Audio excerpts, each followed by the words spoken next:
안녕하세요. 달타령입니다. 중국 우한에서 신종 코로나가 발생했습니다. 그런데 왜 우한에서 발병한 코로나를 우한폐렴이라고 못하게 하는 건지, 중국 눈치를 보느라고 말도 마음대로 못해야 하는 건지 궁금해하시는 분들이 있습니다. 그런데 중국 눈치를 보라는 게 아닙니다. WHO에서 병명을 정하는 가이드라인에 따르면 지정학적 장소, 특정인의 이름, 동물이나 음식, 문화권이나 산업군 등을 포함해서는 안 된다고 하고 있습니다. 그 특정된 것에 거부감이나 혐오를 조장하여 그에 따른 반발이나 부당한 결과를 최소화하기 위한 것입니다. 혐오를 조장하는 것은 사회를 불안하게 만듭니다. 좀 더 단순히 생각해서 대구 코로나라고 부르면 대구 시민들이 좋아할까요? 그렇기 때문에 적어도 정치인과 언론에서는 제대로 된 명칭을 사용해야 한다는 겁니다. 그럼 중국인 입국 금지는 왜 안 하냐? 역시 중국 눈치를 보는 거냐? 중국인을 막지 않았기 때문에 우한폐렴이 들어왔을 것이라고 생각하는 분들이 계실 수 있습니다. 결론부터 말씀드리자면 중국인 입국 금지를 하지 않은 것은 아무런 문제가 되지 않았습니다. 적어도 우리나라에서 31번 확진자가 등장하기 전까지는요. 모든 감염자가 당국의 관리 체계 안에서 필요한 조치를 잘 받고 잘 관리되고 잦아들던 중이었는데 신천지라는 아무도 예상치 못했던 변수가 나타났던 겁니다. 치료를 해주려고 감염을 막으려고 아무리 해도 드러내지 않고 거짓말로 숨기고 속이고 자신이 감염자인 걸 알면서도 전파시키고 돌아다니는 것을 무슨 수로 100% 막을 수 있겠습니까? 명단도 제대로 없어서 누가 그럴지 알 수도 없고 동선 파악도 당연히 안 되고 억지로 어디 잡아둘 수도 없지 않습니까?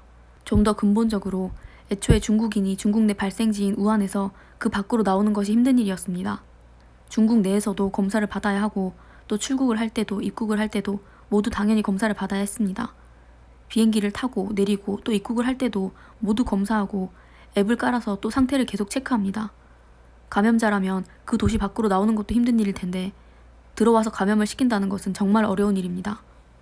실제로 중국에서 감염된 중국인 감염자는 지금까지 총 2명이고 그중 1명은 입국 시에 공항에서 검사되었고 1명도 계속해서 체크를 하며 관리망 안에 있던 중이어서 다른 사람에게 전파시키는 것 없이 치료를 받을 수 있었던 겁니다. 무엇보다도 우리나라에서 중국에 대해 아무것도 하지 않은 것이 아니라 우한이 위치한 후베이성에서 오는 사람들에 대해서는 입국에 대해 촘촘히 관리와 제한을 하고 있었습니다. 중국인에 대해서도 입국장도 별도로 설치해 관리했는데 이런 부분들이 모기장이라고 할 수 있죠. 중국인 입국 금지가 모기장이고 모기장 없이 에프킬라를 뿌리고 모기를 때려잡고 해봐야 소용없다는 것은 전혀 맞지가 않는 비유입니다. 이미 수많은 안전장치들이 있었던 겁니다. 우리나라의 감염병 관리는 이미 HW에서 인정하는 세계적인 것이 되었다고 하죠. 마스크 대란이란 말이 있죠. 마스크가 인터넷에서 주문도 안 되고 가격도 오르는데 중국으로 마스크를 빼돌린 거 아니냐 하는 궁금증을 가진 분들이 있습니다. 마스크가 유통 단계에서 매점 매석으로 공급이 수월하게 되지 않았던 적이 있죠. 마스크는 하루 생산량이 1000만 개 이상인데 이 중 10%까지만 수출합니다. 중국에서 원료를 수입하기 때문에 수출은 불가피한데 중국으로 빼돌리거나 해서 우리나라에서 부족해진 것이 아니라 한 번에 많은 사람들이 많이 사가기 때문에 물량이 없는 것처럼 보일 수 있었습니다. 그러나 지금 마스크를 하루에 900만 개가 공급될 수 있도록 하고 그중 350만 개는 우체국, 농협 등 공적 판매처를 통해 판매하도록 했으며 대구, 경북, 청도 지역에는 정부가 무료로 통장과 이장을 통해 배부하기도 했습니다. 심지어 이번에 상해에서 대구, 경북에 50만 개, 주한 중국 대사관도 대구에 마스크를 2만 5천 개 지원했습니다.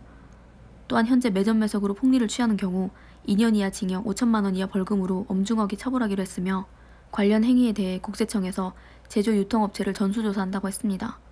그렇지만 한국이 세계적으로 많은 확진자를 봐라. 방역망 뚫린 것 아니냐. 확진자가 많은 것은 사실이 아니냐고 얘기하는 분도 계신데요.